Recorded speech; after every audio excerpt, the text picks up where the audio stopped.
This interview is with Lilith Moore, student researcher. This interview is being conducted on December 10th, 2016 at Herland Sister Resources. My name is Lilith Moore. I'm conducting this interview for the University of Central Oklahoma's Herland Sister Resources Oral History Project. So first, can you tell us what your name is and what your involvement with Herland was? My name is Jean Kelsey. My involvement started back in 1984, 85. So we're talking many years ago that I was on the board. And I was on the board, I don't know, 5 to 7 years maybe. And then just continued after that to be part of the Herland community, but with no official duties. What was Herland like back when you came and started with Herland? Well, it was a very small group of women who had located a building that was being renovated into a bookstore, and that's pretty much all I knew about it when I went to the first meeting. And then I learned that it was a wonderful community of women, broader than the group that was right there initially being on the board, that I became friends with. I had lived in Lincoln County prior to that, so didn't really know a whole lot of people in Oklahoma City, so this was my real introduction into the community. I worked at a small nonprofit neighborhood clinic as the director, and the job was very all-consuming to me, 50, 60 hours a week, a struggling little organization, and I was green behind the ears, and so I was learning a lot as I went along. And so Herland for me was a place to relax and be with people that I enjoyed being around and not worrying about all the other responsibilities that I had in the rest of my life. What was the impact that Herland made to the community and the surrounding areas? I think the impact was a lot as a safe place to come and be with people who understood who you were and were supportive of who you were, whereas the rest of the world wasn't so friendly. What do you think that idea of a safe place meant, or how did you all create that sort of a space?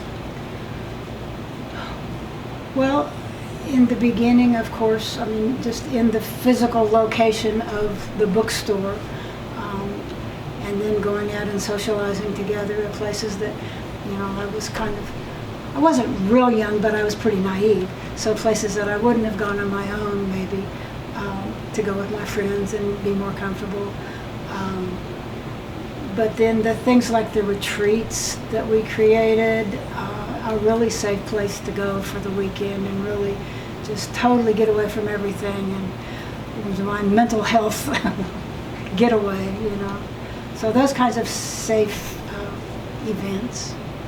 What kind of retreats did you go on, or which retreats? Well, I went on the very first one, which was up at Osage Hills, I think is the name of it. And every retreat after that for many, many, many years. So they were at state parks. We had a community room, and then little cabins with bunk beds, and just like you would think of young kids going away to camp, only it was us.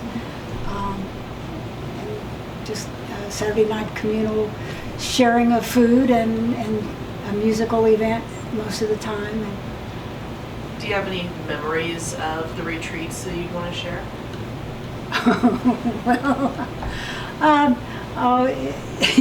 Yeah, there were some crazy things. Yeah, the campfires were always good.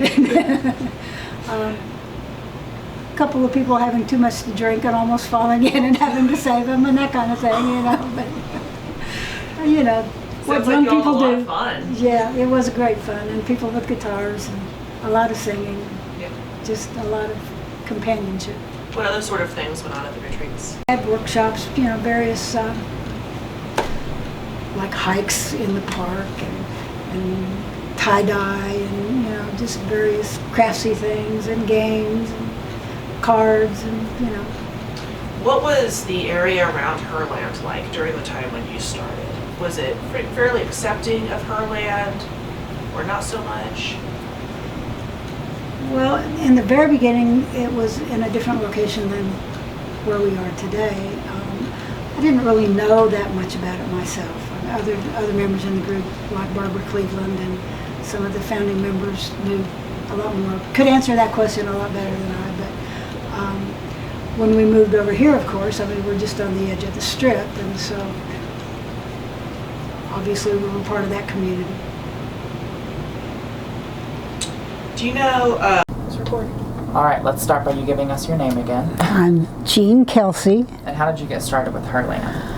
Well, it must have been 1984. I first started hearing about some women who were working on a bookstore and they were trying to figure out electrical issues and things like that.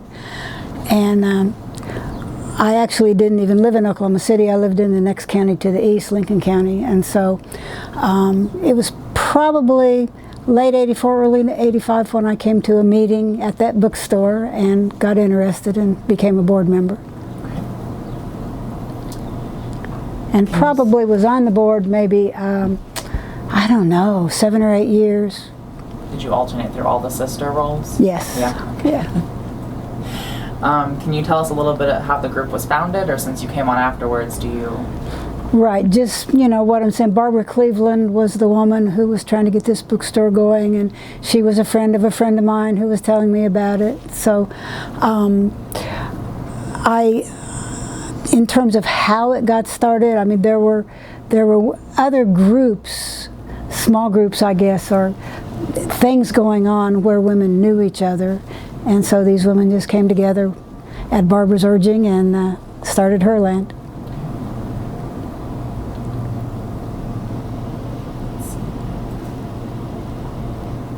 What does it mean to you to have a woman-only space? Well, back then it was really important. Women couldn't be themselves, couldn't speak out, and so it was very important that Herland maintain that woman-only space for those women. Later on, it didn't become quite such a big issue, but it took some time for us to get there. And everything wasn't women-only. The retreats, for example, were definitely women-only. Only women could bring their kids, boys up to the age of 10. But there were other events that weren't women-only, that the community was welcome to come to.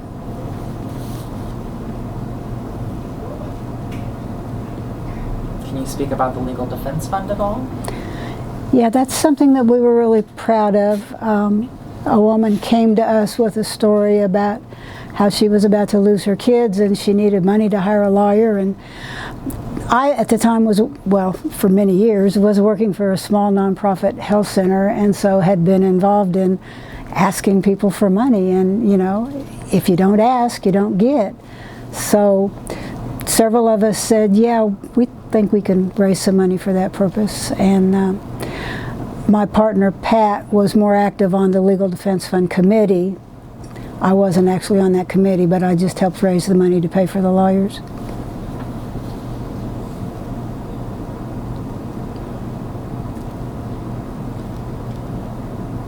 Can you speak about what role Herland played in getting music and bringing musicians to Oklahoma at all?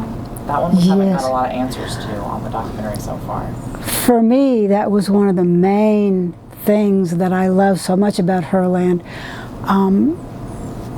Prior to becoming involved in Herland, I didn't know anything about women's music, so it was an eye-opening experience for me. And then I love music. You know, I played clarinet in the band, and not a great musician myself, but just loved being around musicians. And so, particularly at the retreats, we had a lot of women musicians performing, but then we brought in bigger name musicians, and those were pretty successful events and things that kind of brought everybody together.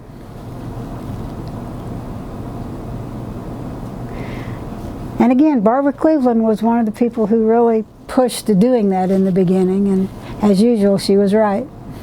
We even rented the Civic Center Music Hall, the little theater there, to have a performance one time. I can't remember who the performers were. Maybe Chris Williamson, I can't remember. Let's see here. Can you talk about the role of women of color in the group of Herland and the role of transgender individuals in Herland? Well, that obviously changed over the years. We were a pretty white group, and we always wanted to change that, and we were not real successful in doing that. There were a couple of women of color that were good friends that were involved, but we never could get beyond that very well. And then, of course, Barbara Cleveland being a black woman who started the whole thing. In terms of transgendered, we went through sort of a transition period with that because, I mean, we were so strongly focused on women, and this was something out of our experience and out of everybody's experience at that time, really. So there was a bit of debate at first about who could come and who couldn't be where, but as time went by and we got to know people better, that did change for sure.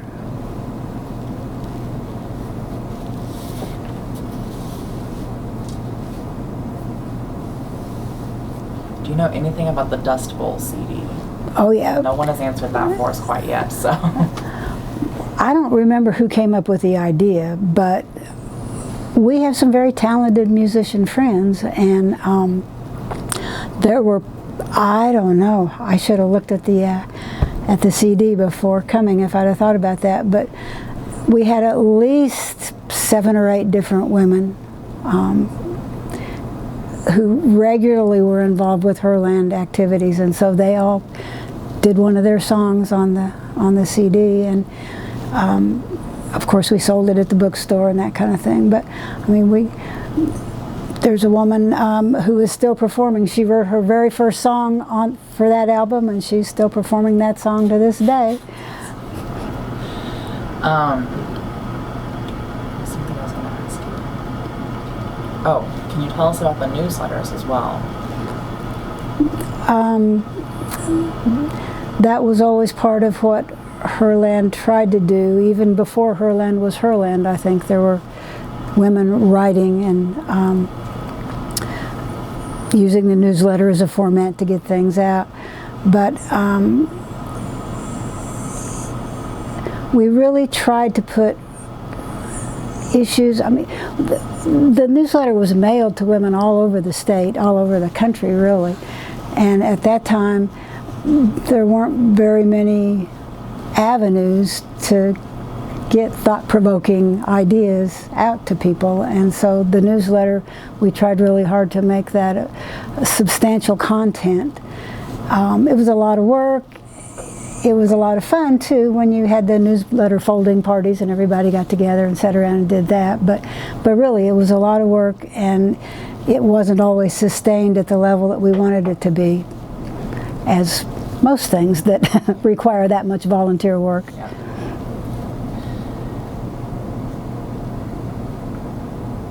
What do you think Herland's biggest challenges have been? Well, over the years, I think that's changed a little bit, but in the beginning it was just the money to try to do what we were trying to do, and everybody was digging into their pocket and putting in what they could afford, and women in Oklahoma don't make a lot of money, so that really wasn't a very big collection pot, but you know, Barbara Cleveland was always passing the chitlin bucket and we were putting money in there. And then, you know, when we had things like the Legal Defense Fund and buying the building, then we got more organized and wrote grants and that kind of thing. But the finances to keep the place going, you know, were always one of the biggest challenges. And then keeping enough members on the board to keep the activities going. So what do you think the legacy of Herland is then? Oh, I think that's so different for so many different people, you know. I mean, for me, it's a place where I made lots and lots of good friends, and I still have many of those friends. It was a safe haven for women, and many of the women wouldn't be around today if it wasn't for what Herland did for them. So, I mean, that kind of legacy and just helping protect people and get them through. For me, it was just a fun place to be and a place to do things that might help make the world a better place to be in. What the legacy is today, I haven't been involved in a long time, really. I attend the picnics, but haven't been to a retreat in a long time. So I think the importance of Herland to different people varies over the years even, and I can't really say what I think the lasting legacy is, but I guess one really important thing is that to know that it wasn't just on the East Coast and the West Coast that things were going on, that here in the heartland, so to speak, a group of women were really trying to do something, and that story doesn't get told a lot, so I'm glad you guys are helping do that. Are there any memories you want to share of the retreat? Because that's been a fun part to record some of the fun stories. Oh yeah, well, I probably had one or too many beers at the retreat. I don't really have a lot of good stories to tell you in relation to that, but it was just fun. The campfires, and again, music was always a big part of what we did, and so sitting around with the guitars and the campfire and staying up until all hours of the night and trying to get up for breakfast in the morning and get everything cleaned up to go. I mean, it was always a lot of fun. Do you have any memories of working within Herland that you want to share that we have kind of archived on the video? Well, I don't know that I have anything in particular. Okay. Is there any question you really wanted to talk about that you saw on this list that you remember? Because those are the ones I really wanted to hit on, so now we're just kind of whatever you want to talk about. Yeah. Well, you asked about the 2 trips to D.C. Mm-hmm. And again, that's a long time ago, but it was really important for us at the time to make our presence known. And again, that everything wasn't happening on the East Coast and West Coast, and there were people from the middle of the country that were going to be involved and come. And, you know, watching the protesters along the side of the street, like Westboro was there all those years ago. So it was kind of an enlightening kind of experience for me. I'd never participated in anything like that. And then, of course, the Pride Parades here that started 30 years ago. I was not sure if I should participate in that first Pride Parade because I worked at a very small nonprofit, and I wasn't sure how my board of directors would feel about that, obviously. So I staffed the table, the book table, at the end of the parade route rather than actually marching. But then the next year I decided, oh, what the heck, I'm going to do it. And so I've been marching in every single Pride Parade since then. And Herland oftentimes has had a float. In recent years, Herland hasn't done that so much, but the parades were always a great time to be involved and meet with other members of the community. And that was probably the most, you know, the scariest and yet the most fulfilling kind of thing that I had done personally at that time in my life.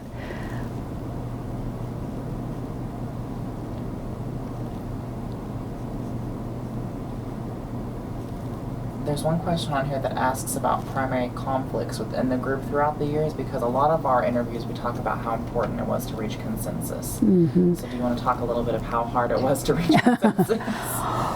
Well, it definitely was. I mean, the feminist idea of trying to do things by consensus rather than the Robert's Rules of Order, more structured kind of meetings, again, was something that was pretty new to me too.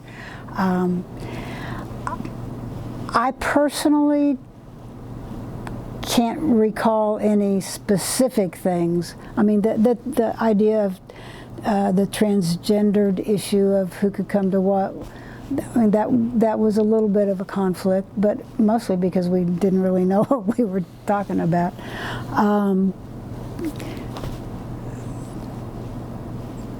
whether there should be alcohol or not alcohol, that kind of thing. I can't remember any big conflicts, so for me, I pretty well,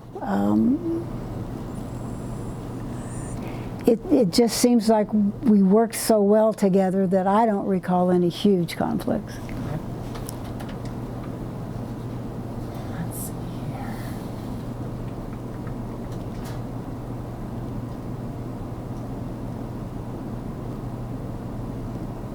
What is the significance of Herland for the greater community?